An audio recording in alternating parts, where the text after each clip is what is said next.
Hello, everyone. Welcome back to the ReQuest. It's me, Captain Logan, and also Austin, the Day Ghost. What's up? How's it going, man?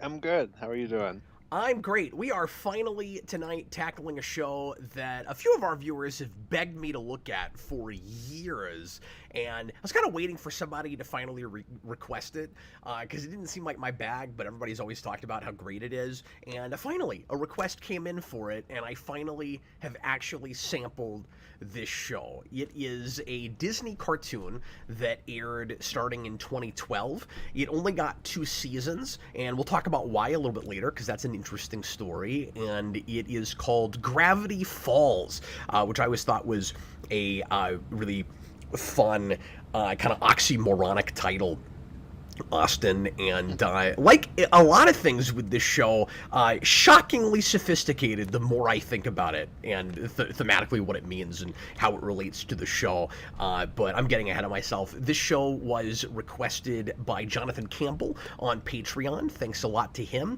and as always, I'll do the plug up front this time. If you, watching right now or after the fact, thanks for joining us, whoever is here in I almost said in person. We don't have like a live studio audience either here or in Canada, but we have people. We have people on YouTube watching live, leaving comments and things. Anyway, I digress. If you would like to make a request, you can go to, we pronounce it that way because it's a quest for reviewing things. See, I've explained it now. Patreon.com/Geekvolution. The $15 tier makes that possible, and you can ask for comics with a reasonable issue number count, and movies, and the pilot for TV shows. This time we accepted a smattering of episodes for a cartoon show with, of course, short episodes. So today we're talking about not just the pilot, and this is why we're not covering this on the pilot show, and also I really wanted to talk about this with you, Austin, but maybe eventually Jason and I will also tackle the pilot and do a commentary with this and do some kind of versus show with it up against something else. But anyway, tonight Austin and I... It's your time. And he worked on that show, the creator of this, so that would be a good thing to pit it up against.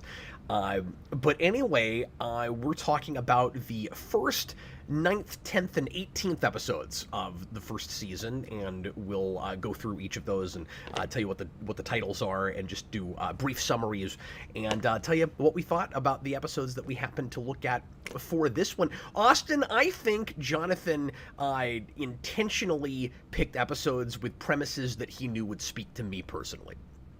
I had that thought, especially with the dinosaur blood. Yeah, and the fighting game plot. Mm-hmm. And maybe he went to time travel because I'm a big sci-fi guy. I kind of not to get selfish about it, but I kind of felt like he was intentionally trying to win me over with specific episode premises. Yeah, no, he knew it was like he needed you to see the pilot, so you knew it was up, and then here was these 3 that you would be really into. That, or he just really wanted us to see the ballad of this pig. Yeah, maybe so. And that could have been a pick for you also, because I had a lot of Simpsons flashbacks and was thinking about that show a lot while watching this. It turns out that was one of the major influences, so I wasn't too far off the beaten path with that. But he could have been thinking about you with the pig episode. Yeah, possibly. Also, pigs are funny. Yeah, like Spider Pig, the Simpsons movie. Yeah, absolutely. Jonathan is actually in the comments right now while we're watching live. Once again, thanks for the recommendation. And he says maybe referring to his episode choices, which tells me that's exactly what happened. Yeah, 100%. Austin, you had seen something from the show before, yeah? I'd seen at least one episode, which was episode, I think, 11. I think it's called like Double Dipper or something. It's the clone episode.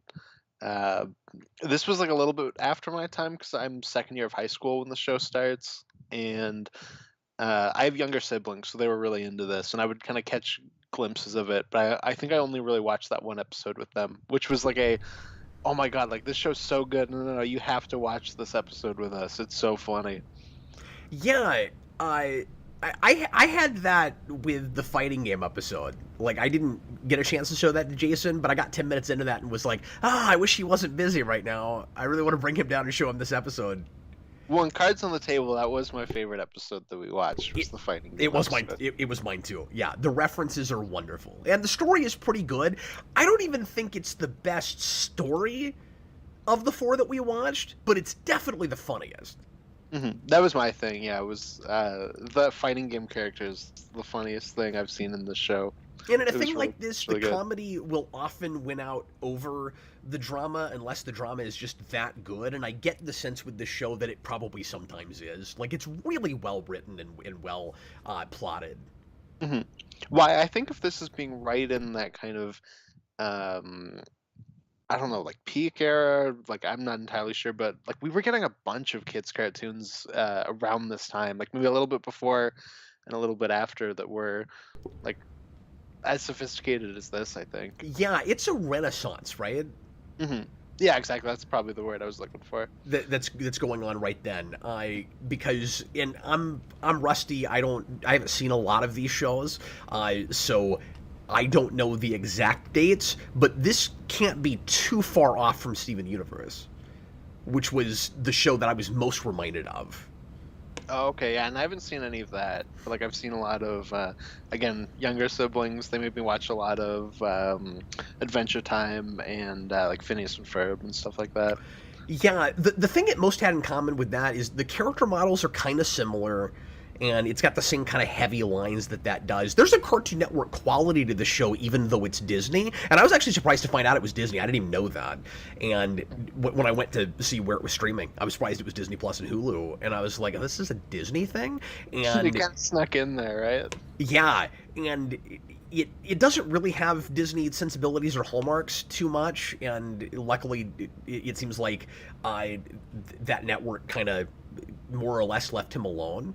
Like, apparently they still had to look at storyboards and sign off on every episode, so they didn't give him all that rope, but it sounds like they didn't hold him back very much.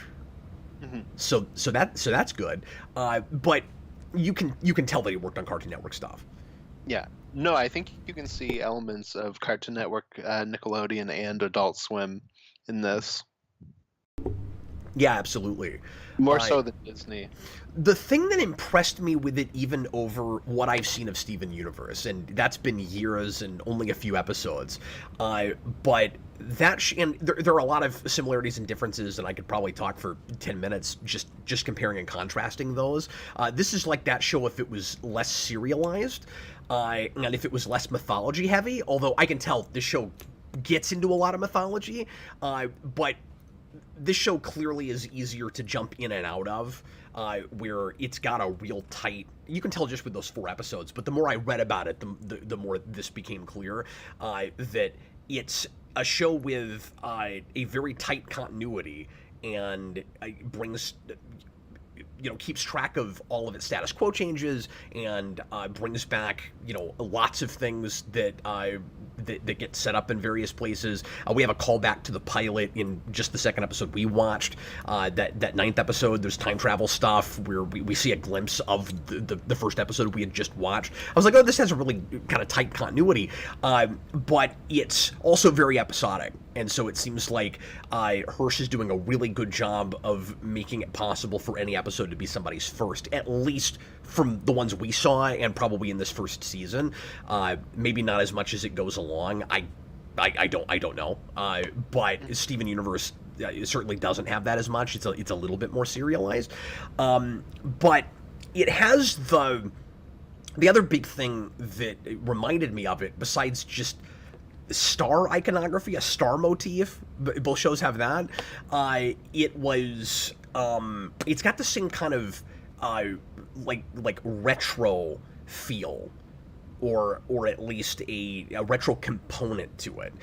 Steven Universe is a little bit more throwbacky in that it's constantly reminding me of video games and chiptune stuff, and this is much more of a mixture and a smattering of pop culture stuff going all the way back to at least the 60s and 70s. Hmm. And like I'm reminded of video game stuff immediately because the opening scene in the first episode is kind of a Mario Kart reference, and I'm like, oh, okay, this is gonna be like that's what immediately made me think of Steven Universe, and the fact that there's a big star right away, and I was like, oh, it's like Steven Universe, and then as it goes along, it's like, oh wait, and we're like in a weird, creepy, small town like Smallville or something, and it's a camp where a bunch of weird X-Files things are happening, and we're not really playing video games, and the whole point was to make the kids go get outside so they're not playing video games, so like what's the angle there? And then suddenly I'm seeing a lot of like Scooby-Doo in it and stuff, and so it's much broader in its pop culture references. Yeah, I always think of this the kind of Renaissance period as being, the guys that grew up on all of that stuff, except they come in and they're throwing back to that era and and like different cartoons and stuff, except they now have, the creative freedom of something like a The Simpsons. Yeah, that's right. And it's speaking to their generation, but also their kids. Hmm. Yeah, exactly. This was one of, or at least it felt this way to me. I guess I would have to, take more of a litmus test and see like what my whole family felt about it. I watched it with my 5-year-old. We got back from the movie theater middle of the day today, and I was like, "Hey, Mikey, you want to watch some cartoons with me?" And he loved it. He just watched the first 2 with me, and as I was watching it, I was like, "Oh, this works on like 19 different levels." Hmm. And the ways, the places that I didn't care for it as much, it still carried me through with the stuff I was liking enough to not really mind or ignore those things. It was mostly just gags that I didn't. That didn't really speak to me personally. There was a joke in the first episode. I can't remember exactly what it was, but it was something about like a statue wearing underwear, and it was called like the crotch something. And I was like, okay, that joke's not for me. But then here's like 19 more that are. Hmm. Yeah, exactly. And I'm sure you could tell what was the big joke for me in the first episode. I'm not right off. Gnomes. Oh yeah, of course. Okay, sure. I forgot about that with you. Well, I don't want to get too ahead of ourselves, but this show is so good at setting up stuff and paying it off and being pretty uncallable. Like occasionally there's a plot point where I'm like, okay, I sort of saw that coming, but like for the most part, it's pretty unpredictable. And so you've got that the notebook that Dipper finds in the first episode that is kind of like the X-Files again, where like it sets the whole show up. Like here's all this weird stuff that's in this book, and we're gonna find these things as we go along through the show. And Seuss or somebody opens up the book and sees gnomes and is like, maybe he's one of these. Oh wait, no, that's the wrong page. It's zombies. Then it turns out it is gnomes. That was great. That was Dipper trying to explain to his sister. He's like, okay, they might be gnomes. Wait, no. That's the wrong zombie. page. And I was like, haha, gnomes. That's a funny joke. And then it was gnomes. And he got everybody with that, right? Mm-hmm. Like, Yeah, I bet nobody watched that and called that. Where it's like, oh no, I bet it's just gnomes stacked on top of each other. No, because you've seen that joke a million times. And when he first pulls out the page and he's like, oh, it's gnomes, I was like, oh, that'd be really funny. It's just like a bunch of gnomes stacked on top of each other to be a person. And then it was. Yeah. Yeah. So. No, it does a really good job of, I don't know. Again, the plotting is pretty tight, and you can tell that a lot of care goes on through the writing room and the script writing process, where this is not just an easy throw together, put a bunch of gags in a show, nonsensical cartoon farce. Like, admittedly, shows that I didn't watch very much of in like the mid 2000s on Cartoon Network kind of felt to me. It's the kind of show that's able to do a lot of like absurd and random humor, while being like oddly like grounded, at least comparatively, to a lot of other cartoon shows. Like there's a real internal logic with that world. Yeah, absolutely. No, I in this renaissance, I think we're just seeing more and more of that kind of idea. Even with stuff like Scooby Doo, 'cause you mentioned that, we have that kind of more serialized mythology based Scooby Doo show at this point. I think it's around this time, that Mystery Inc. show. Yeah, and I'm glad you brought that up because I feel like Hirsch is maybe kind of doing. I don't know how hard he's looking at Scooby Doo specifically, although there are clear references to it, right? Like you have the mystery cart. That's clearly their version of the mystery machine, but like only two people can write it at one time. Like that, there's an obvious gag there, and it's kind of speaking more broadly to any other kind of kid-based mystery things, like Hardy Boys and any of that kind of stuff, like in various media, right? But in its way, it's kind of like this is going to be something of an odd comparison, and this also crossed over with Scooby Doo, like so many things do. But Everything on the planet. yeah, but it's maybe a little bit like Brave and the Bold in Batman, in that the creator of this, like the guy that created that, is showing you what he thought he was watching when he was a kid, looking at shows like Scooby Doo.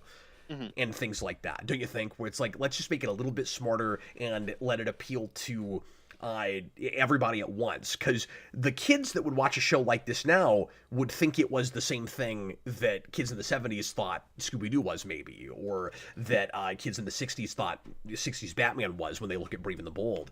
And but then they get something that challenges them a little bit more than those things might have, arguably. At the same time, and then adults can really enjoy it on a story level, and so it's wonderful in being kind of family entertainment. Yeah, that's what I meant by like the whole this kind of era was defined by people that grew up with that stuff, that kind of came in with more creative control, where they could kind of come in and make something a little bit more artistic, let's say, than some of the like toy driven cartoons of the 80s. Sorry, I was distracted because Hayden Spring just said that Scooby-Doo and Crypto just got a movie crossover. I didn't even hear about that. Oh, I heard about that. Yeah. We are so behind on direct-to-video superhero movies. There's like 12 that I haven't reviewed yet. Well, I don't know if that counts. That's one of like 8 billion Scooby-Doo like direct-to-DVD movies. That's a whole separate line. Yeah, but if it's got a superhero in it, it counts. No, I just mean like that's not part of that line that we're behind on. No, that's true. But I usually try to review those things when they come out too. I mean, I did I guess it was for Batmania, but I did a commentary on the Scooby-Doo Brave and the Bold movie. That also means you have to do Scoob, because that's also a superhero movie. Oh no. Well, I can put that off. This at least has Batman in it, or Crypto the Superhero. Or Crypto, yeah. Yeah. Pardon me. Anyway. What were we talking about? Oh, so just the kind of accessibility with this. Yeah, I was surprised by how multi-generational it felt. Yeah, no, absolutely. I mean, when this came out, when that video game episode comes in, like that's like I feel like that's a little bit before the retro thing was as big as it got. And even then, like I don't know how many kids were that knowledgeable about that kind of like 16-bit gaming. Yeah, and some of that stuff could read a little self-indulgent, I suppose. I mean, I appreciated it because it's what I would have done with that. You know what I mean? So like it was self-indulgent in the right way, because I felt like the self that was being indulgent. Well, I think it just works for kids because it's silly. So yeah, like, so maybe they don't even and that's the sweet spot, right? Where like it's funny regardless of the context, and then if you grew up with that stuff, there's this other layer to it. Yeah, like you're not fully gonna understand, the like cutscene thing, but you'll appreciate that he's saying silly things. The bars, the black when he's holding the physical black bars, that was wonderful. We'll talk about some of that in a little bit when we go through the episodes. And Austin, get ready to put your synopsis hat on. To fire your synapses, because you're going to have to do that 4 times this time. But anyway, we don't have to get real in the weeds with them. We can talk a little bit more overviewy. But anyway, but I also wanted to make the point that Hirsch is not just looking at various older cartoon shows and updating them, making them a little bit more sophisticated, but he's also drawing very clearly from a lot of personal experience, which gives this again more of that relatively realistic flavor. And when I say realistic, just that these characters feel very well-rounded, and I was a little concerned, I'm not going to lie, for the first 5 minutes of this, where I was like, oh, this isn't my bag at all. And I figured you could go either way. I wasn't sure. yeah, and it won me over very quickly. In some ways, it felt like what Dexter's Laboratory might have been if it was made like 15 years later. Because you take the stupid sister, for instance, you take the archetype of the stupid sister, and you go, yeah, but there's more to her than that. And we're doing that with this whole supporting cast, where like everybody is kind of in their own ways, like dumb or self-absorbed or absent-minded or whatever it is, or all of the above. But there is but they all have something to offer the team. Yeah, exactly. It's not that kind of, squeaky clean place we used to be. It's Simpsonizing, that kind of material. Yeah, that's exactly what it is. And so everybody starts as an archetype, but they're more than one-dimensional as you move along. Exactly. And you're already getting the sense of that even with the grandpa in the first episode, where he just seems like kind of a lunatic. And he's, again, real self-absorbed and taking advantage of people because, like, I love how cynical and not the show is all at the same time. It does kind of feel like Simpsons for kids, right? Yeah, exactly. I mean, a lot of that's the place in which it feels very Adult Swim. Yeah, but, like, less mean-spirited than some of that stuff is. Yeah, that's which fair. is, I think, why it appeals to more audiences and why I wouldn't have any problem showing this to even a real young kid. Because there's some real morality in it too, and it seems like, at least so far, every episode, some more than others, is a bit of a morality play. Mostly focusing on like family and friendship. Yeah, exactly. There's some sort of lesson that kids can get out of it, but it's also not Saturday morning cartoony, so like adults can also watch it and not feel like they're being preached at. Yeah, you don't have a 30-second wrap up at the end where like you didn't even know that you were building toward a moral of the story, and then it's slapped on at the end with sappy piano music like a 90s sitcom. We're not doing any of that. It becomes pretty clear pretty early with each of these what we're exploring, and it seems less generic than today we're gonna learn about why it's bad to lie. Like this will be the honesty episode, and this will be the learn to give freely of yourself episode, and it's a lot more character based than that, where those themes come out and shine pretty obviously,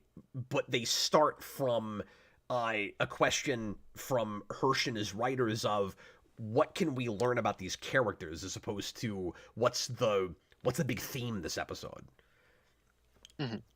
Yeah, exactly. And that was obvious to me watching it, and then I read about their process, and that's exactly what they're doing. Oh, okay. I didn't look too much into the background of the show. I was a little busy today, so I missed out on that. But well, part of the reason I was a little late tonight is I was in the middle of reading about production, and there was more to look at with that than I was expecting. I do know that this is one of those big you guys canceled it in its prime shows. Well, that's the most fascinating thing about it, is that's not what happened at all. So this show is only 40 episodes. It's only 2 seasons. Hirsch fought real hard to get the show made. He really wanted to work for Disney at the time, and maybe you wouldn't want to do that as bad now. It's more understandable in the early 2010s. And he he passed up an opportunity for DreamWorks to go work for Disney, and he gets the show greenlit, and he starts working on it, and he had never showrun a show before, and he had worked again some for Cartoon Network, but he hadn't had like a regular grindy job like this. And apparently, he said in a lot of interviews that we'll get to super chats in a minute, guys, thanks a lot for those, appreciate it. He said in a lot of interviews that, as you can imagine, it was really, really daunting work, and he didn't want to do it for too long. So it's as short as it is because he wrapped it up and left as quickly as he possibly could. He almost wrapped it up first season. So they make 20 episodes, and he goes, yeah, this is a little bit too much for me. I don't want to keep doing this. And he always, by the way, had, and this is part of why he could sort of get away with this, Austin, is this show was never supposed to be like a 100 episode Beyond for 5 or 6 years kind of show. He actually wanted it to have a beginning, middle, and end, and knew what that was going in. Which is interesting because of how episodic it is. It feels like this show could easily be 100 episodes or 10 episodes. Mm-hmm. Yeah, exactly. It's a real versatile premise, right? Like, you could stretch it on forever with just doing its take on every supernatural and genre concept, humanly possible. Like, you said there's a clone episode. Watching the ones we watched today, I kept finding myself going, okay, I wonder if there's a causality loop episode, and I wonder if there's a mind swap episode, and like, I'd love to see this show tackle all of those things. Yeah, I definitely recommend the clone episode. It is really funny. And we didn't even get to see the main villain of this show. Yeah, like, it has a Joker. We didn't meet that character, but it's apparently it's the triangle with the eye. The eye of the pyramid. Yeah, like Illuminati symbol. Oh, yeah, I guess it's probably a pyramid. I've always just been like, oh, it's the triangle. But anyway, the Illuminati symbol. I'll make this short. But what happened was they got through the first season, and he goes, you know what? I'm going to end the show now. And like, it was breaking records for Disney cartoons. Mm-hmm. It was winning Emmys. The show was not going to get canceled. It probably could have been on 7 years, or like 6 or 7 years, like Powerpuff Girls was. And Gendy Tartakovsky, not Tartakovsky, Craig McCracken ended that show because he felt like he was out of ideas. This was not an out of ideas kind of thing, though. And he always wanted to come back and do, this guy Hirsch, he always wanted to come back and do a movie or another couple of episodes or something, but he just didn't like the grind of it sounds like. Mm-hmm. Well, I find, like, I hear more and more, animated show creators talk about how they don't want to become The Simpsons. Yeah. And they don't want to be that show that goes on forever. So that's all too surprising. So he ends the first season on a cliffhanger and goes, honestly, I think it'd be kind of fun if we just stopped it here and made it in on a cliffhanger. And then he did rounds of interviews, and I can't remember who, but he was on a major show, a major talk show, and I just can't remember which one it was, but we all know it. And the host was like, "Yeah, you can't end it on a cliffhanger. You got to do at least one more season." And he's like, "Okay, fine, I guess I will." And he just wanted to come back and do 10. And Disney goes, "Yeah, we only do 20 episode seasons. You can't do that." So Disney told him he had to either come back for 20 or leave. So he came back and did 20 more. And it has a definitive ending. It has an actual last episode. And okay, maybe I'm wrong then, because I thought I heard that it was one of those shows that kind of just stops and ends, but I guess apparently not according to the voice actors. The actor who plays the lead kid says that last script, he was surprised to read it because he didn't know the show was ending, and he was like, "Oh, this reads like a series finale." So the big stipulation from Disney was, if you want to end it after the second season, you cannot tell anybody that we're stopping. Mm-hmm. Because it was popular, they had merchandising, they were selling stuff, Mhm. And you can't knock Disney for that. I mean, that's really understandable business. They were like, you can't tell anybody. So even the actors didn't know. Yeah. That's maybe not fair. Maybe you could have just given them an NDA and been like, okay, you guys aren't getting work after this, but you can't tell anybody. But they didn't do that, so like nobody knew. Interesting. Yeah. Isn't that weird? Hmm. Well, if he wants to do more, like I wonder if we will see like a Disney Plus movie or something. So I'm really surprised that hasn't been announced yet, because he tried to get a movie made, and Disney said the show wasn't big enough for a theatrical film. Theatrical, yeah. And my reaction to that is, okay, then you guys don't have a show like that. Hmm. Like, One, you can't ever greenlight a movie based on a show if this show wasn't big enough. It broke records. hmm No, and Phineas and Ferb was I think still is their biggest show that they've ever had, and that got like a TV movie. Like, Yeah. you could just do it like that. Yeah, just do it like that. So he pitched them a movie. They ultimately passed on it. It sounds like they were interested, but they ultimately decided maybe it wouldn't sell. And maybe in the theater it wouldn't have. They didn't have Disney Plus yet. So again, that's kind of understandable. But I'm surprised at this point that hasn't happened. So he took the premise for the movie and made it comics, and apparently that was really well received. Yeah. And so this continuity does continue in comics, and apparently he got a lot of acclaim for really utilizing the medium and playing a lot with meta stuff with comics, the way he does with cartoons with Des. Hmm. Yeah, I did see that he released 2 books of this, but I didn't realize that's what it was. Yeah. I assumed it was just your kind of tie-in thing. Yeah, no, it's a continuation. Oh, okay, cool. Which probably feeds into the rumor and the false story that the show got canceled. Hmm. He was like, oh, it only got 2 seasons. We got to continue it in comics. Yeah, he just didn't. It sounds like he just didn't like the grind of making a TV show. Hmm. No, that's fair.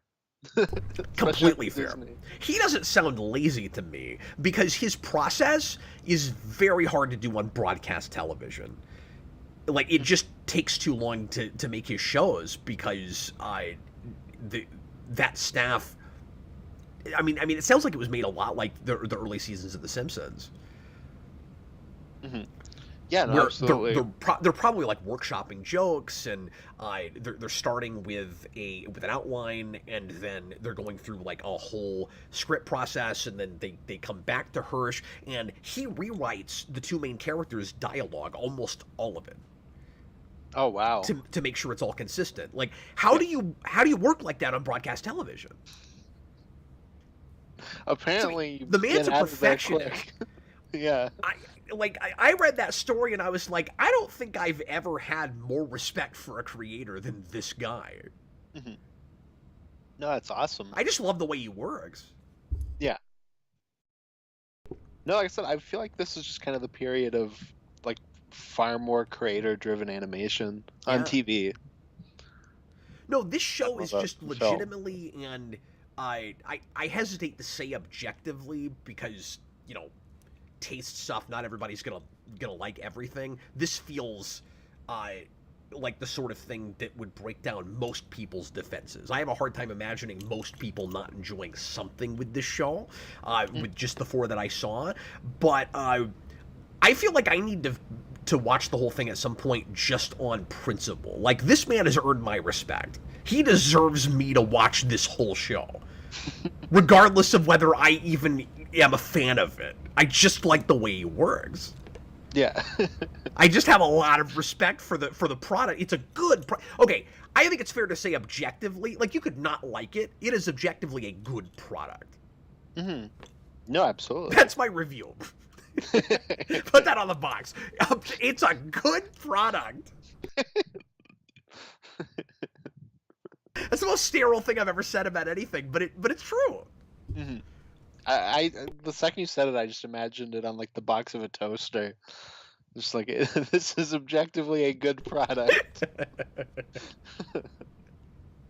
Anyway, 35 minutes in. Let's go ahead and read these couple of super chats, and then we'll go down the episodes that we watched real briefly. Stone Gasman, $5 super chat. Thanks, man. He says, Happy November, gentlemen. Happy November. This series sounds fascinating, and I've never heard of it before. I hope we can help at least a few new people to find this. It ends up being one of those kind of, I don't want to say hidden gems because it was popular, but but because it was only on a couple of years, I can see how it gets buried for people. I mean, this is now 11 years old. Yeah, that's crazy. That's stuff that makes me feel old. It blows your mind, yeah? Because it still feels real contemporary. Mhm. Yeah, exactly. I mean, for that, it helps that, I this was around the period when I stopped seeing cartoons, so like it feels contemporary because this is the last stuff that I've seen. But like, this starts the same year as the 2012 Ninja Turtles show. It's crazy Nickelodeon has owned Ninja Turtles this long too. I'm just gonna tack that on. But it's and it reminded me of that a little bit in the kind of the moral lessons at the end of every episode. Although, Okay. although this is a little bit more subtle about that than that show is, but both of those like really good, thoughtful shows to show to children. Maybe they'll learn something while they're laughing at the really preposterous humor in this particular case. But it's crazy, Austin, like how fast things are changing with internet time, but also aren't changing at all at the same time. Like my head explodes when I try to understand the last decade and a half, because I can't explain it.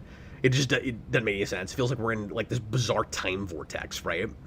Where like Yeah. things are constantly changing. It feels like we get more and more politically divided, and the technology is constantly changing, and social media is totally different every few years, and yet 2012 to 2023 culturally, or at least with pop culture, does not feel anything like the gap of say 1982 to 1993, right? Like that's a way bigger divide.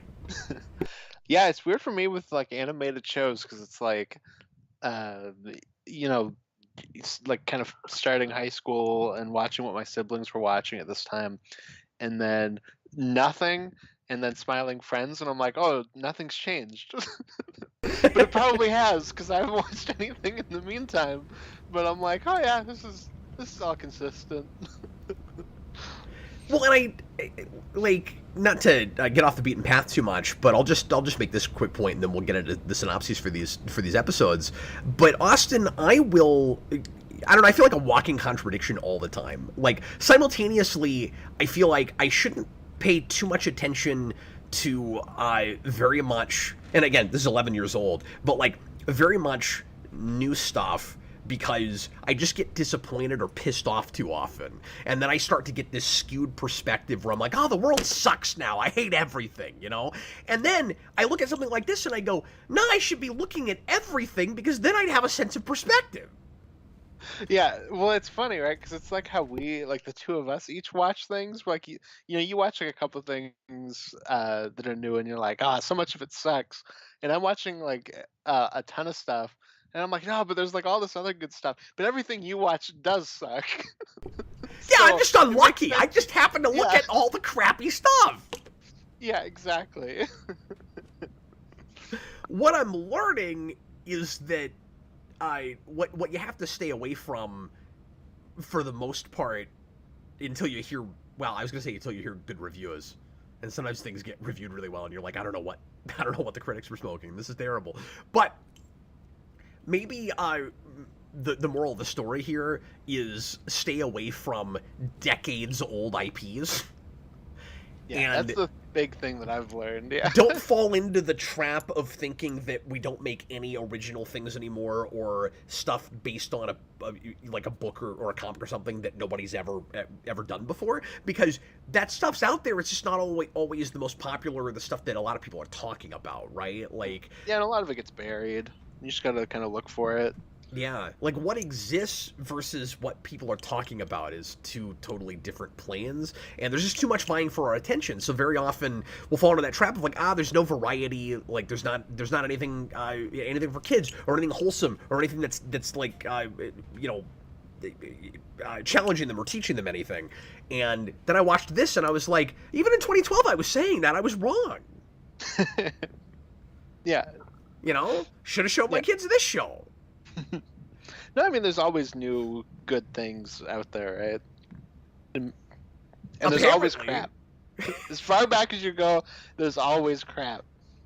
And I mean, this shouldn't make me too optimistic because, again, it's 11 years old. Mhm.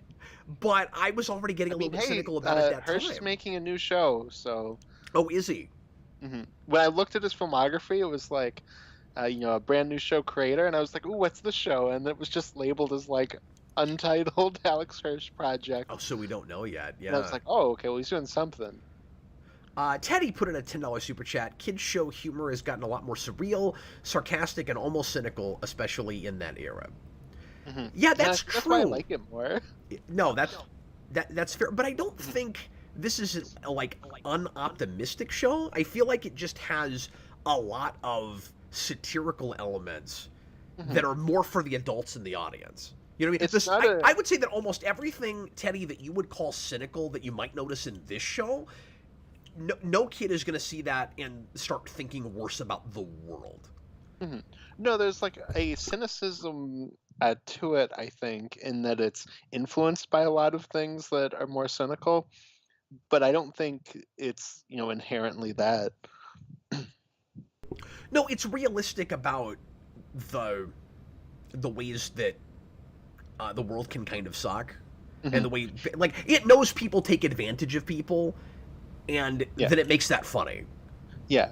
A big thing that I've always kind of appreciated in this period is we're starting to blur the lines between what you can do in a kid show and what is in like an Adult Swim or like The Simpsons or whatever. Yeah.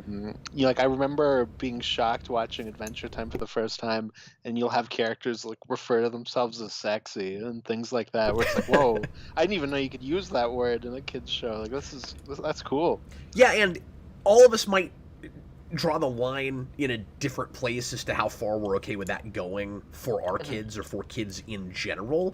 I want to say, generally speaking, it's better. I'm going to go this far. Generally speaking, it's better to have no standards and practices than standards and practices.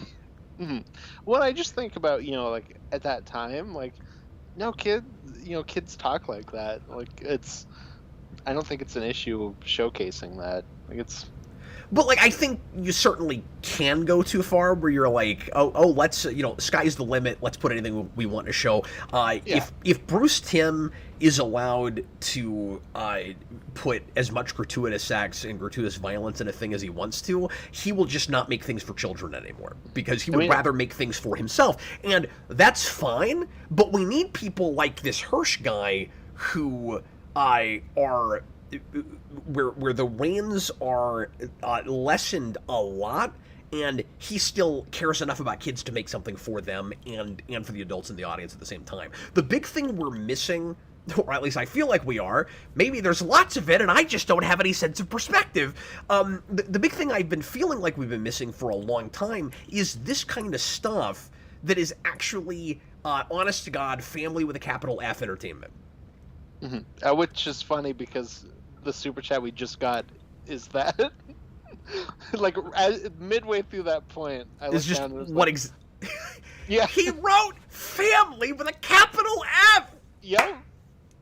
No, literally, yeah. Romsky, $5 Canadian. I want to thank you very much for that $2.75 super chat. He says, see what I did there? He says, I think this is the actual definition of a family show. Me too. I agree. Instead of a kid's show, parents and kids can watch together and both enjoy. And that's the experience I had. Like I said, I watched it with my 5-year-old.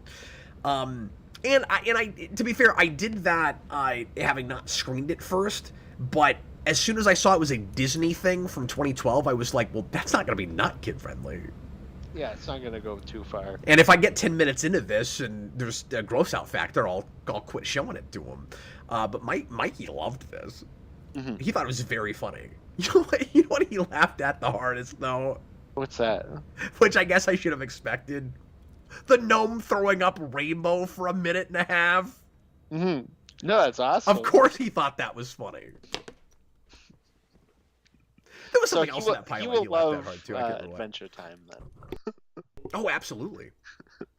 Anthony Cabrera says, I think satirical is a good way to describe it, although I do wish more cartoons were more episodic as opposed to being too narrative driven. This strikes the perfect balance with that. Hmm. Yeah, that's kind of what I thought, where it was really holding to everything it's done, but it remembers that it's a TV show. Yeah. I each episode is an actual honest to god story, and it, like, maybe it gets more serialized in the second season. I kind of would be surprised by that. It doesn't feel, for just the episodes we watched, like it's still trying to find its footing and decide just how serialized it wants to be. It feels like from moment one it has a real sense of its own world already, and it's going to keep track of its continuity, and you can have minor changes to status quo. Like, the girl's got a pig now. She didn't have it before, but we're not going to forget that she has the pig. It has that in common with The Tick, which did it, 13, 15 years earlier. No, I'm sorry, 10 years earlier. This is 93, 20, yeah, 10 years earlier. On Fox, the cartoon show, but this is doing it more from the very beginning. So the Tick would do that kind of thing where occasionally it would have small status quo things and then it would remember them. Like, if you had Chairface start to write his name on the moon, whenever we saw the moon after that, it would still have, the C and the H and the A in it. And that was a kind of a novelty at that time for Saturday morning stuff, unless it was X-Men or Spider-Man and was super serialized in the other direction. Mhm. Because Yeah, you had those things too, but you didn't have as many things that split the middle, and it was really refreshing to see that again. Because that's the thing I always loved about the Tick, is it had all these subtle references to things that came before all the time, and it never forgot the episodes that came before. Mhm. Yeah, because I feel like we're a little bit past, when you have to worry that, your episode 8 will actually be your episode 8 in airing. So you can kind of write your stuff with a bit more confidence of that. Yeah, well, it still depends on what network you put it on, Hmm. but That's yeah. true. Austin, would you go ahead? 48 minutes in now. Can we go ahead and just briefly go through each episode and Yeah. maybe touch on just a couple of highlights? We don't have to break these down real hard. I wanted to talk more generally about the show, but we did watch 4 episodes, and we should at least reference the shows that we watched. Hmm. And I just got another $10 super chat from Teddy. Would you mind if I read it just real quick? Yeah. No, go ahead. Go ahead. Apologies. I don't mean to keep stopping you. Cap, I'm curious to see your thoughts on Adventure Time. It was another very respected, successful kid/family show, but a lot weirder humor. Yeah, I never watched more than 5 or 10 minutes of that show, and it looked real wackadoo to me. I wasn't sure what to do with it. So I need to sit down and actually give it a shot, because I've never done that. No, I love that show. Again, that was a show that I watched with my younger brothers, and it's a show that could get like really weird and be completely out there and farcical, and then it can turn around and do like the Simon episode that's like The Last of Us. Wow. Does that show kind of start the retro throwback thing with a lot of these Um, cartoons? Because I always assumed that because I don't know much about that show, but just as looking at far the as I know, I iconography, guess, but I yeah, always assumed it was going to kind of like a RPG place or something. yeah, you get that, and like one of the main characters, kind of like sidekick things, is like a Game Boy, that's like alive. So yeah, like you are getting some of that. I don't know in terms of like other shows around it if maybe something else did it first, but you are definitely getting some of that. Well, at some point, Jason and I will at least probably try to tackle that on the pilot show. And like you said, this and that would be a good versus show. Hmm. Yeah, absolutely. I'll tell you right now, having not seen one episode of Adventure Time, this will win. When I think Jonathan Campbell earlier in the chat That's said not fair. That's not that fair. doesn't have a great Maybe it season won't. pilot. So Oh, so this I will don't. definitely win because this has quite a good pilot. Hmm. I didn't like it as well as any of the other 3, but some of that is just I don't like gnomes as well as Austin does. I just like small things because they're funny. No, I feel like growing up with Austin Powers and Mini-Me like ruined part of my sense of humor. That's hilarious.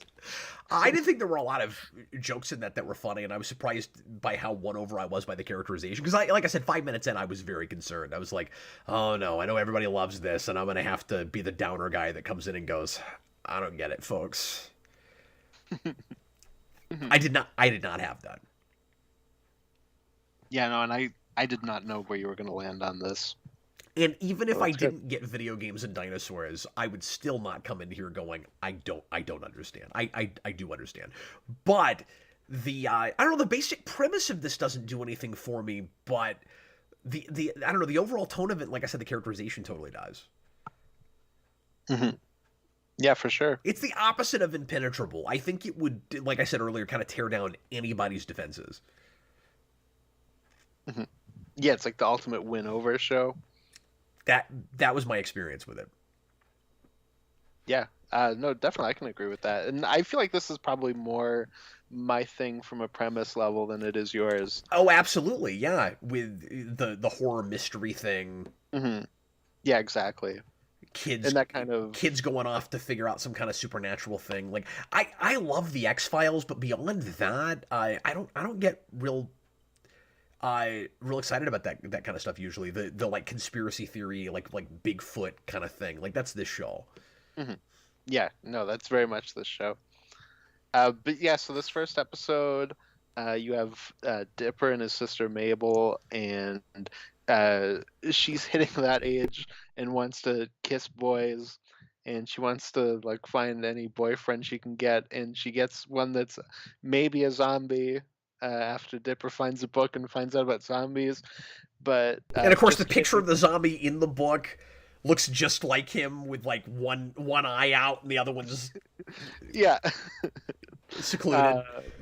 But when she wants it to be a vampire because it's 2012 and it's the year the final Twilight comes out, and yep. But it turns out it was actually just a bunch of gnomes, and then they got to get rid of the gnomes. And you got to have the obligatory giant gnome made up of all of them at the end, like the ants in the Tick episode, Ants in Pants. And I'm going to see how many times I can do that, by the way. Well, that's another thing I like, is just small things that like connect to make big things. So we're really hitting my just things I like on many levels, really. But this still wasn't your favorite episode of the four. No, just because I think the video game episode's the funniest. Yeah, I like that one the most. Because you know what really sealed the deal for me?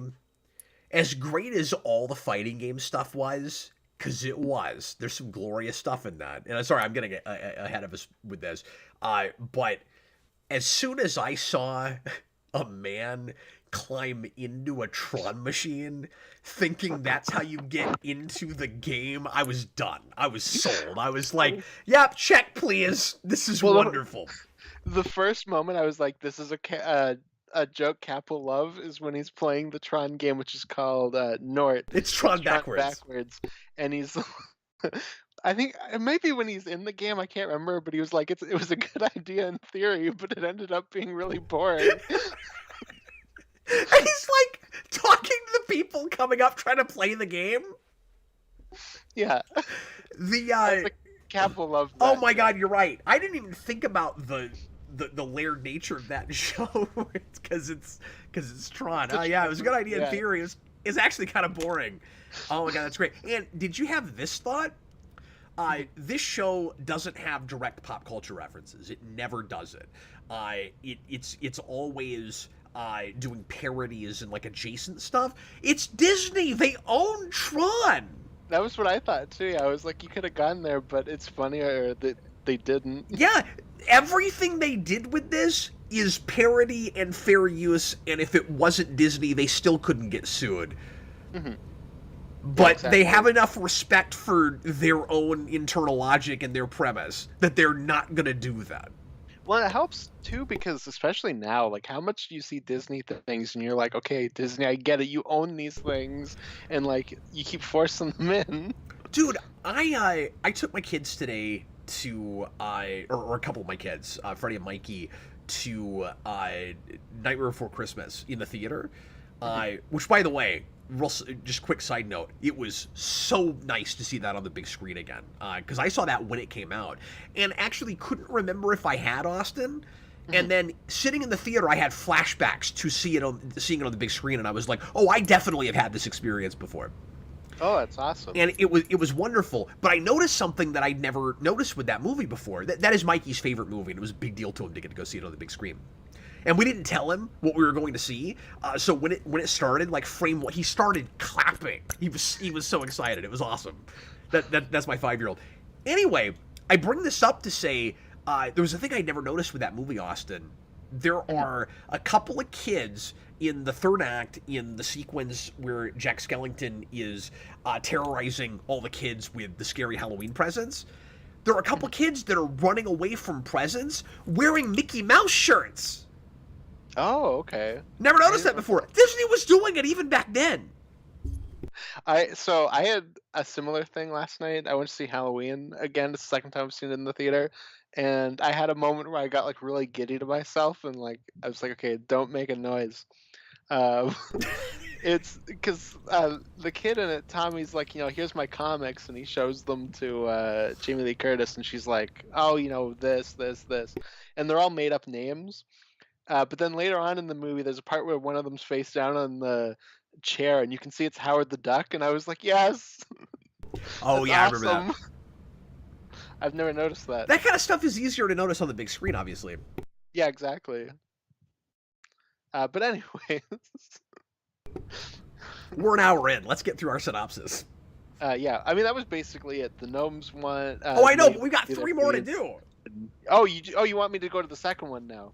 Well, I mean, anything else we want to mention about that first episode, we can. I mean, like I said, there's always a bit of a character arc, but it's not in your face, and it's simple enough.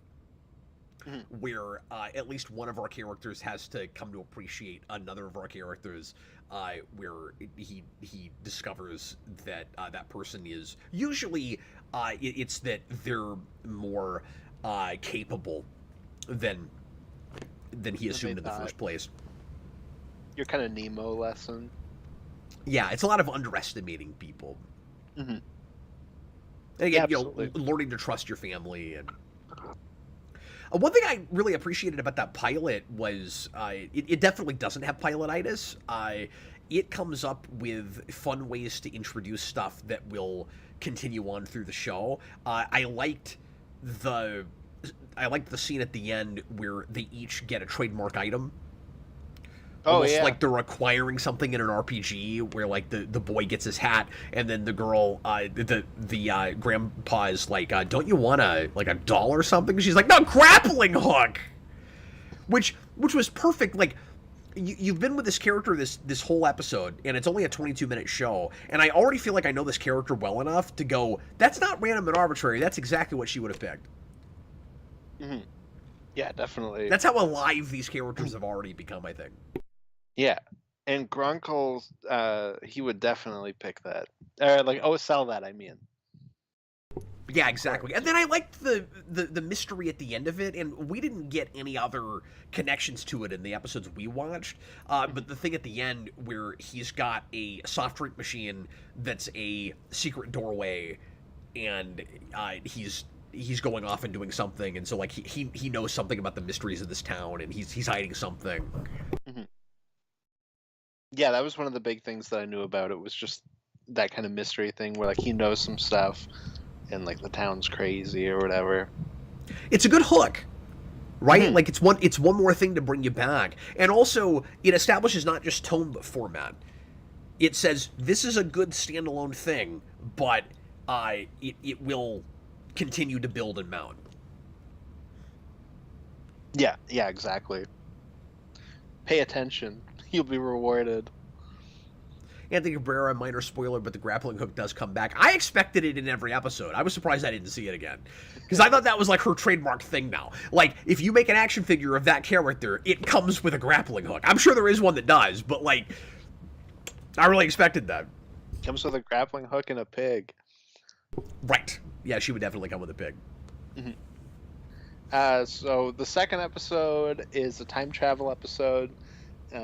Dipper's playing like a baseball game. They're having like a carnival, and he's gonna like throw a ball and knock Sorry, over real some quick. rock. That's one of my favorite jokes, What's where that? the grandfather sets up the carnival, and it's intentionally horribly cheap and dangerous, and he Mhm. says spared every expense. Yeah. So good. And then there's a part where he goes, "Be careful flinging all those tools around. We don't want to accidentally Like, fix fix something." That's pretty great. It's really funny. Yeah, so Dipper does the ball challenge and he hits the girl. I'm trying to think what her name is. His love interest. And he hits her in the eye with the ball, and she gets a black eye. And Justin Roiland shows up as a time traveler because, of course, Oh, her name is Wendy. Wendy. Okay, yeah. So Wendy's got a black Everyone knows eye. it's Wendy, except for Austin. Yeah, I don't know. I don't remember women's names. Uh, so Justin Roiland is there as time travel, and he's like, I gotta stop this time travel shenanigans that's happening here. And Dipper and Mabel get his time travel device, which is a measuring tape that you like measure out the time you're going. And uh, they have to balance between Dipper wants to get with the girl and Mabel wants to get her pig, and both of these things cannot win out at the same time, and they got to figure it out. Ultimately, Dipper is like, "I'll let my sister have her pig." Yeah, the time travel is pretty smart. Mhm. You know, especially for this kind of thing.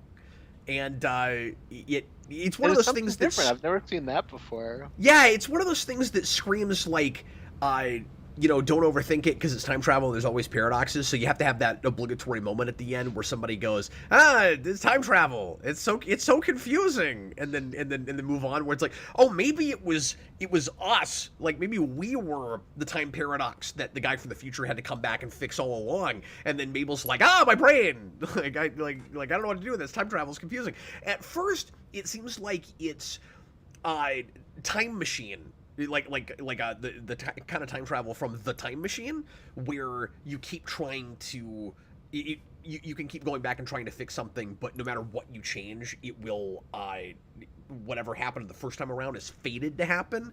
And then he finds the loophole where he's able to get what he wants, but only at the expense of his sister getting what she wants, kind of implying that their destinies are intrinsically linked, and that he can't be happy without the teamwork with him and his sister, but that each of them would have to sacrifice something for the other one's happiness. And it didn't go where I thought it would, because I thought the point of it was going to be the thing he wants is much more important than the thing that she does. And it flips the script on that, where it's like, well, I mean, you just want this pig because you just saw it and you're excited about it right now, but you're not going to care in a week. And also, I appreciate that the way they illustrate heartfelt points sometimes is in like the silliest, most absurd way possible. Like the way they illustrate that point is she's still banging her head on a pole a month from now. Yeah, no, and I like that part where they're on the tour and it's like, oh yeah, there's Mabel. She went crazy after somebody was mean to her. Yeah, she becomes part of the tourist trap, which is part of the cynicism. If there was such a thing as wholesome cynicism, this show has that. Yeah, definitely. I don't know what that means, but if that is a thing, this show has that. But I'm gonna say it, man.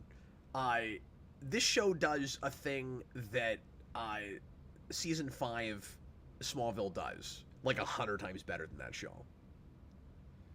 The which show, sorry? Smallville? Oh, okay. Because the big thing in season 5, the 100th episode that everybody makes a big deal out of, I always thought was the stupidest thing in the world, and this does it way better. Where you have you have one thing you have to sacrifice in order for something else in the history. It's so arbitrary in that show where it's like this person was supposed to die originally, but to save them we have to let this other person die, but it's completely unrelated to anything else that's happening. It's just the universe saying, no, not this person, this person. So if you don't kill, and spoilers for that show, but if you don't let Lana die in a car accident, then Jonathan Kent has to have a heart attack. What kind of sense does that make? This does that way better. I mean, you could take any Smallville plot and point to something else and say that. I know, but I think it's important to note that this silly 22 episode or minute episode of a cartoon show handles one of the most important, biggest plot points in Smallville way better. It's not exactly the same situation, but it reminded me of it. And then that episode also does that thing where we'll see something earlier in the episode that seems insignificant and then comes back and pays off at the end and turns out to be kind of the answer to everything, with the baby in the sky with the laser eyes. Oh yeah. No, that future part was pretty funny with all that stuff. Apparently, the time travel guy, this is how sophisticated the show is with its continuity, Austin. I read about this because we didn't watch every episode leading up to this. Apparently, the time travel guy keeps randomly showing up in like the first 3 episodes after the pilot. Oh, weird. Okay. Or in some episodes in there, and that's because is that kind of the main plot for the first season?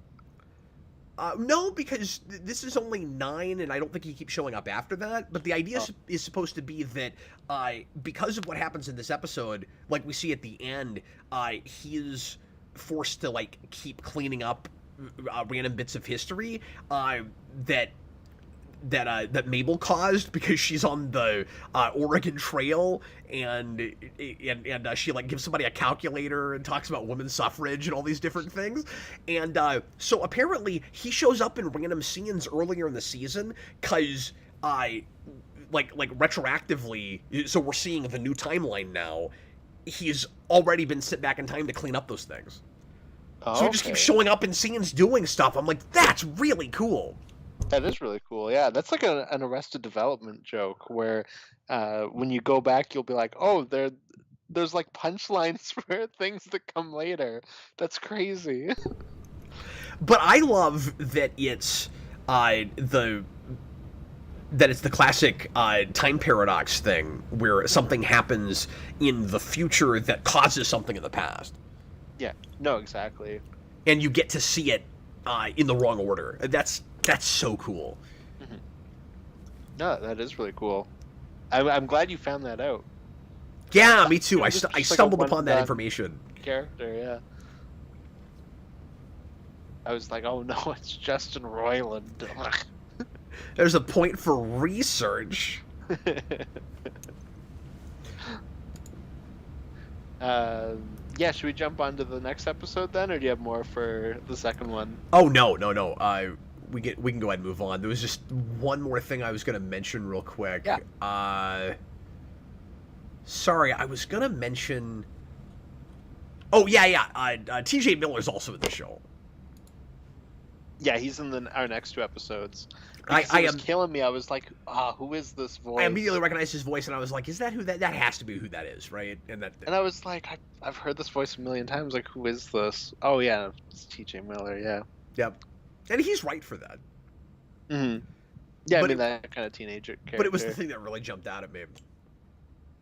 Yeah, definitely. And apparently J.K. Simmons is a recurring character in the show, but we haven't gotten to him yet. I think I've heard that before, but I'm not sure. Our third episode. I'm just reading from Wikipedia. He is Stan's 6-fingered, long-lost identical twin brother and the author of the journals. Oh, okay, yes, I do think I knew that. Okay, yeah, so he makes like all the mythology happen. Yeah, he's like the crazy guy that knows everything. Yeah, It's a good role for J.K. Simmons. he's our cigarette smoking man. So our third episode Oh, is the sorry, real fame. quick, because I think Yeah, we had no a. worries. Dan Schneider put in a $2 super chat earlier and said the show was influenced by Twin Peaks and X Files, and yeah, you can see that absolutely. Yeah, definitely. Oh, and Jonathan says Weird Al is in the show somewhere. Oh, weird. I'm not sure if I knew that. Which is weird because in the recent Scooby Doo crossover show where every episode has a guest star, where they do like the old Scooby Doo movies, but they don't do, mercifully, they're not movie length. They have, not that those were like movie length, but there were a lot of them were longer than they should have been. Anyway, his episode, he runs an accordion camp. Oh yeah. And so it's really funny that he's in this show because this also has that whole camping thing. Should be the same character. He's just he's got a camp next one over. Oh, people are upset with me because I spoiled the big thing for myself. Oh. With J.K. Simmons. I mean, I'm not surprised that there's a character that has the journals. But yeah, but it's J.K. Simmons. I guess that is a big spoiler. Like you're right. It does sound like a big spoiler, but I don't know. I will have forgotten it by the time I get there. I've already forgotten it. What are we talking about? It's not a big deal. We're talking about J. Jonah Jameson. Oh, okay, yeah. Yeah, he's in the show. But not like an actor that played him, just J. Jonah Jameson.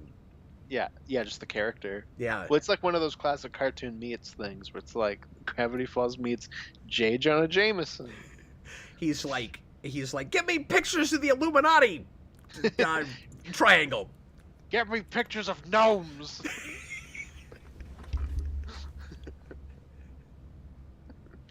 Get me pictures of Nort. Anyway, speaking of that, are we going to get into the video game episode? Are we going to get into what must be the best episode of this whole show?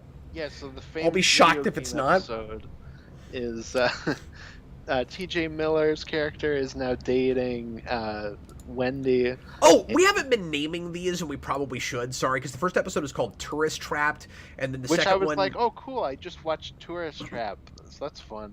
Yeah, it sounds like most or all of them are some sort of pun. or specifically a pop culture reference.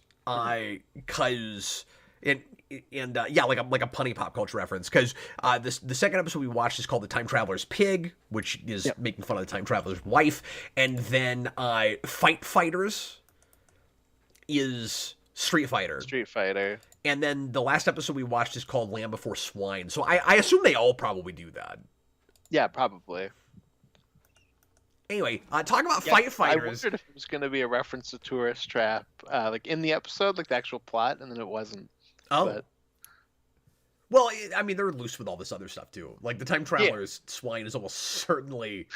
No, of course. Or pig or whatever. Oh, no, that's weird. We have two pig name episodes. Yeah, because we got 2 episodes based around the pig. That's true. Which makes me wonder just how many of those there are. Well, I think he just wanted us to see the kind of epic saga of this pig. No, it was a good idea. I think the main reason we watched this was because I like dinosaurs. But it was smart because, I'm praising the show so hard for its sense of continuity, and we got to really see that play out. Mm-hmm. Yeah, exactly. So Fight Fighters is about T.J. Miller. He's dating Wendy, and Dipper's mad. And T.J. Miller's mad that Dipper likes his girlfriend. And so he's like, I'm going to beat you up, little 12-year-old. And then Dipper goes to the arcade where he finds a Street Fighter machine. And shenanigans happen where the kind of main fighter that he plays as comes out of the game. And he brings this kind of game logic to the real world. And Dipper's like, I need you to go beat up T.J. Miller. And that happens. And then he's got to beat the video game character. Because he's going too far. The more I was describing that, I was like, oh, this one's actually kind of like there's a lot going on. It's harder to describe in like 2 sentences.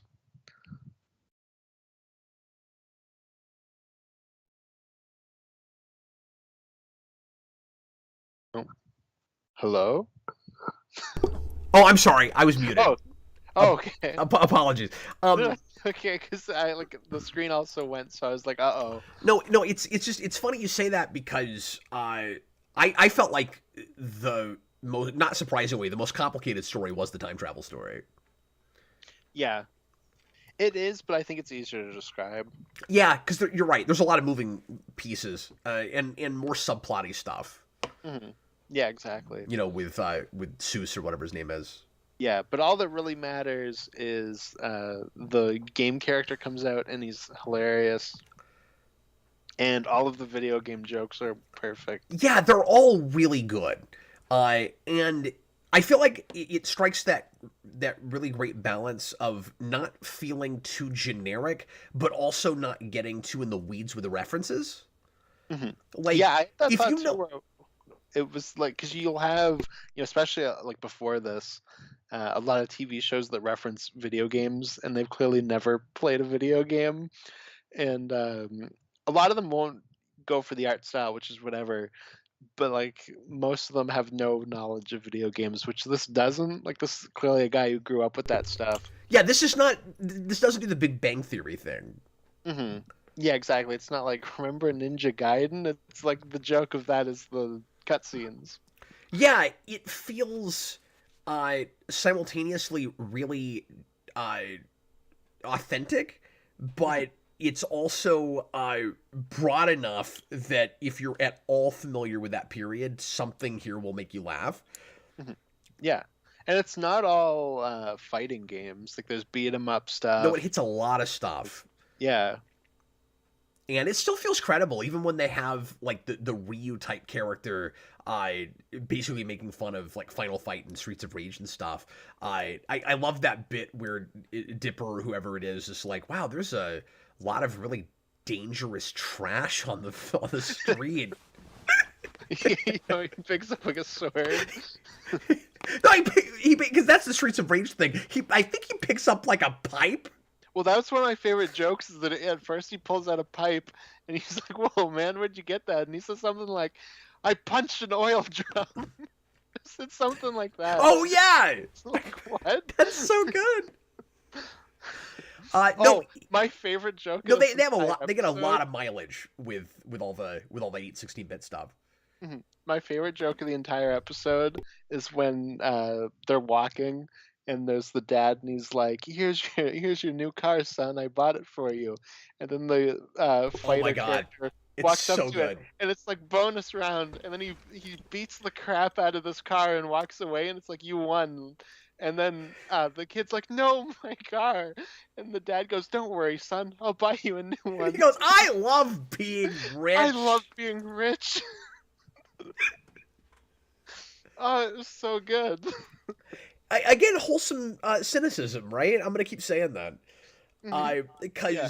there's a clear satirical thing there, but it never lingers too long on that stuff. It's not like we gotta make a whole episode complaining about rich parents and how they parent their children badly. It's like it's very Simpsons in that way, right? Like you can have that one throwaway joke and that tells you everything the episode wants to say about that social subject. Yeah, It's exactly. fantastic. Have you ever No, played Street that Fighter? was Like amazing. it has I those haven't. it has those bonus rounds, and that's I exactly what you I do. have seen that stuff. You beat Yeah. the crap out of a car. I Yeah, couldn't I've even seen believe those kinds that of was bonus rounds, but never played Street Fighter. the moment where I went, oh, I have to show Jason this Mhm. because he'll just lose it. But the one of the funniest things to me, because it's funny even before the Ryu character comes out of the Street Fighter game. Yeah. All the stuff with that game is glorious. Like all of that parody is spectacular. I like winners never lose. Yeah, that's like a "you are winner." Yeah, phrase. all the well, that's that's a typo. But what was No, what I was know, but I just mean like in that it's like really silly when you think about it. yeah, fighting games are notorious for the unprofound like winning lines or speeches, right? Mhm. Yeah, definitely. You know, they've always got to be really generic and they don't mean anything. That was all wonderful. And then you have the joke.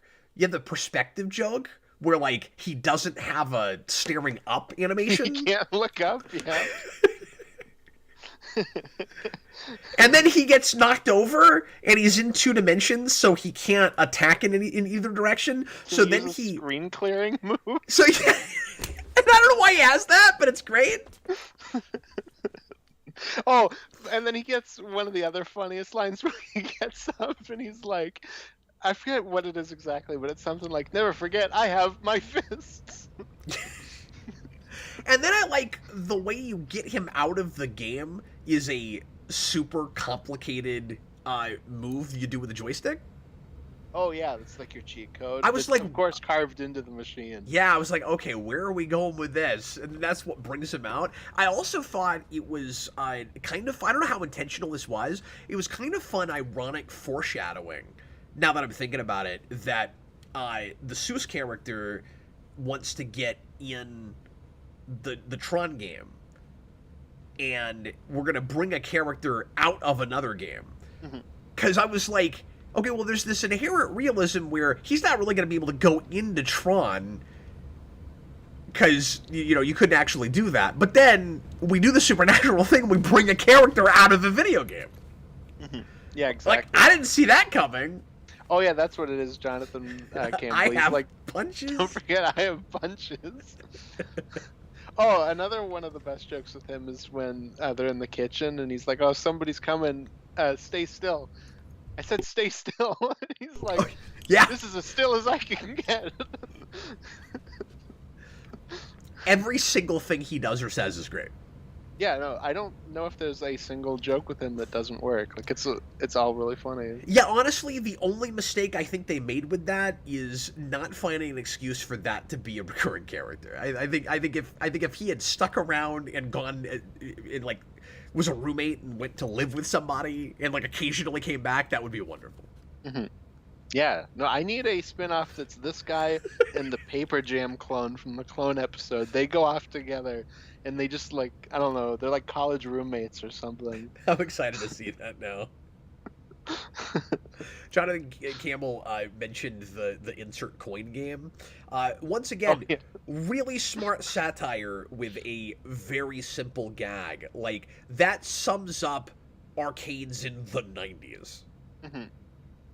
Yeah, no, it was like a very simplified, version of the like some of the arcade jokes in like Wayne's World or something, where it's like you put a coin in and you win. Oh, well, I love that it's like fantastic. It sets off your dopamine. So Grunkle Stan puts it in, wins, and he's like, he's ready to play some more. Yeah, first he gets pissed off and then he keeps going. If memory serves. People are saying that he does come back in a cameo later. Oh, perfect. Well, he has to. That has to be a fan favorite episode, right? Like, I mean, I would think so. I just thought that was wonderful. Okay, tell us about the last episode real quick. So the last episode is that Dinosaurs. we saw. It's called Land Before Swine. Yeah, so a pterodactyl shows up and it steals Mabel's pig, and then they got to go get it. Grunkle Stan, he wasn't supposed to let the pig out, but then he did. So he's in trouble with Mabel, and Dipper doesn't want Seuss to come along because he's like a loser. And then they both have to learn to get over their relationship stuff. And yeah, there's paralleling sets of disgruntled characters that have to learn to appreciate each other. Exactly, yeah. And then they got to beat a pterodactyl, and then Cap cried that the raptor never came out of the amber, so... Austin and I have not discussed this ahead of time, but he just knows me too well. I'm so predictable. That was my biggest beef with all 4 of these episodes, was that you teased a big raptor moment, and then I never got it. Like, the raptor is tapping out of the amber. And we even go back in there and we see the T-Rex with his little arms out, like he's gonna come out. And then I thought we were gonna have a big stampede moment with all the dinosaurs. They kind of tease it like maybe they would break out later, because there's that line at the end where somebody's like, oh man, what if the dinosaurs just suddenly show up, and then they kind of leave it as a potential cliffhanger. I Mhm. doubt if they follow I that up, assume it but comes back. but maybe it does. Yeah. But yeah, I you was can't just excited because you can't do pterodactyls that to are me. cool, and it was like, oh, we're actually doing something with a a pterodactyl instead. Yeah, and I appreciate that too. But look, the animation with this show is good enough that I really wanted to see the raptor running around because I really liked how the pterodactyl moved, and I particularly liked what they did with the dinosaur eyes with the Mhm. pterodactyl. And the Yeah, eyes are the coolest part of the raptor. I was like, oh, they would do a rockin' raptor, and then we didn't get to see him do anything. I was so sad. yeah, and I like pterodactyls more than raptors, so I was like, yay. You're just wrong, Cap. You're just wrong. Well, that's It's fine. okay. No, but we could have had both. Give me the T-Rex instead. It's also cooler. Where's my eject button? It should have been a pterodactyl and a stegosaurus. That's what it should have been. Roomski put in They walk into a bar. Rumsky put in another $5 Canadian super chat and says this show's setting is aggressively Canadian for a show set in the USA. Yeah, Oregon is Not wrong. basically America's Canada. Hmm. That's probably true. And I mean, Canada is America Junior, so replace the metropolitan cities with woods in America. That is true. That is true too. But yeah, we just kind of briefly glossed over that episode, but it was a lot of fun. I don't have a ton to add. Yeah, I think out of the four, it was maybe the weakest for me. Like I I liked thought all so four too. of them, but I think of the four, like it was probably the lowest ranking. I'm not sure. Yeah, since we were only watching four disparate episodes with the show, I appreciated getting one that was more focused on the grandpa. Yeah, So that's what I had too. so that you had a sense of all of these characters maturing and growing and again coming to appreciating each other more because by that point with the three we had watched he still seemed like the most simplified and one-dimensional and the most cynical or hateful, spiteful, whatever. Hmm. And Well, I know uh, he's, at least for my brothers, he was like the big fan favorite character. So I was like, oh, it's nice that we did get an episode with him in it, and he got to punch a pterodactyl. that So whole thing was pretty endearing, I gotta say. And another thing I didn't really see coming, where he's like, he's telling a lie that he punched a pterodactyl because he doesn't want to hurt the girl's feelings with the pig, but he really did leave the pig outside and does not care what happens to the pig because it's a pig. And then I kind of buy it at the end when he saves the pig for her sake, and it's a fun moment when he gets to punch the pterodactyl.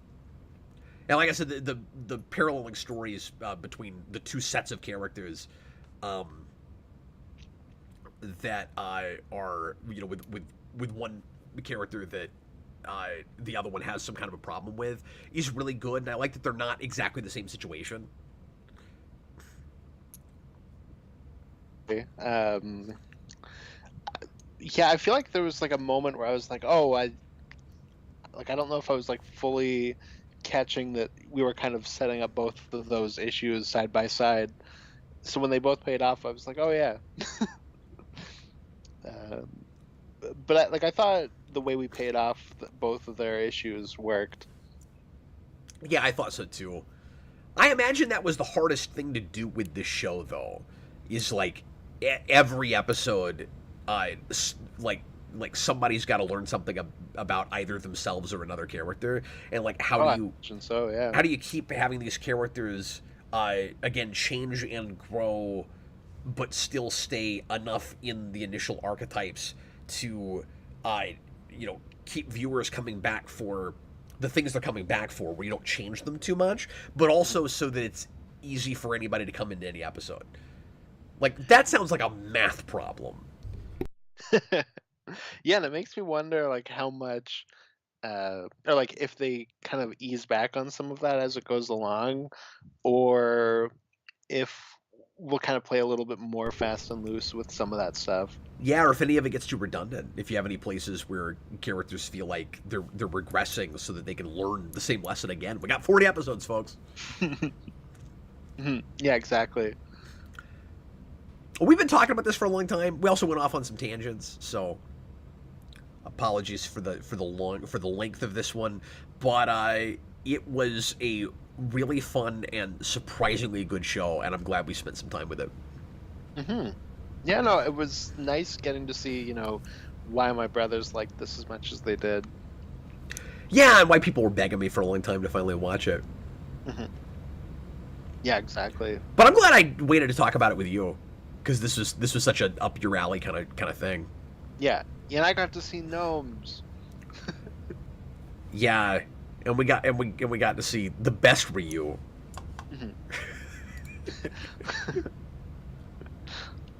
Well, I mean, we got like something that each of us loves more than anything. For me, it was small people, and for you, it was a raptor in carbonite. So, even though he didn't come out, he was still there. I like the explanation for why those dinosaurs were preserved. Well, and it was amber, right? Like that's what it was. Yeah. Yeah. So it was funny to do the kind of Jurassic Park thing, but not Just preserved entire dinosaurs. There was no dinosaurs were in amber. Yeah, there was no science at all. And you had a time travel episode where we saw a dinosaur briefly, and they didn't use that excuse. They didn't make it a time travel thing.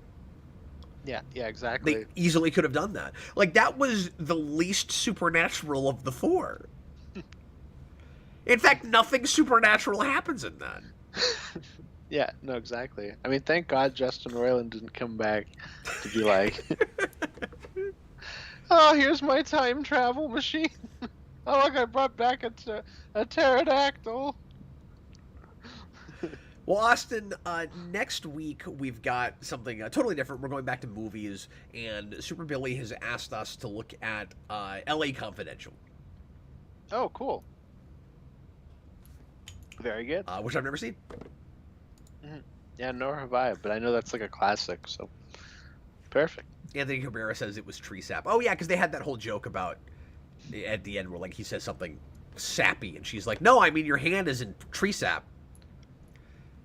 And then he says, which is, yeah, it's just amber. So you're right, it is amber, but they make a big deal out of tree sap. Yeah, very Canadian. Because tree sap only exists here, because we made it food. The disgusting brown goo. Exactly. Let's eat it. Let's make other people eat it. Your Gilbert Godfrey's just Defoe Goblin now. No, I can actually do a slightly better Godfrey than that, but I was reeling it in so that it didn't break anybody's eardrums in the mic. Because I can't do it. Imagine him being like, finish it! I can't do it without getting really loud. So I was like not committing at all. Anyway, everybody, thanks a lot for listening. This was a really fun one to talk about, Austin. It was a good one. Appreciate you guys. Thanks for watching live. Thanks for watching after the fact. And I will see anybody who wants to pop in tomorrow night for the Captain Logan Show at 7 o'clock Central Time. And Austin and I will be back on Friday night late to do a watch party for the apparently terrible, but I've never seen it, masterpiece. Netflix live-action Death Note film with the aforementioned Willem Dafoe. Exactly. And I'm not going to watch it ahead of time. That is going to be a blind watch. So Austin has seen it, and you're going to get my in-the-moment reaction to that movie. It's the best Death Note thing that's ever been made. And Austin has made me swear I will not watch that ahead of time.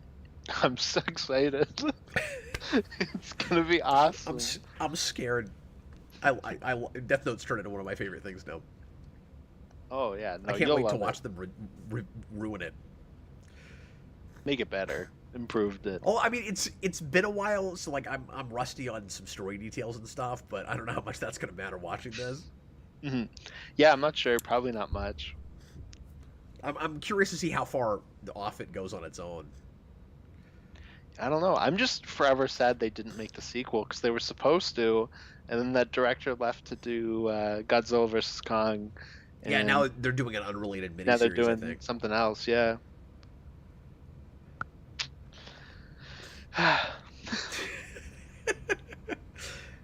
Anyway, we'll see you guys again real soon. I was Captain Logan, and this was Austin, the Day Ghost.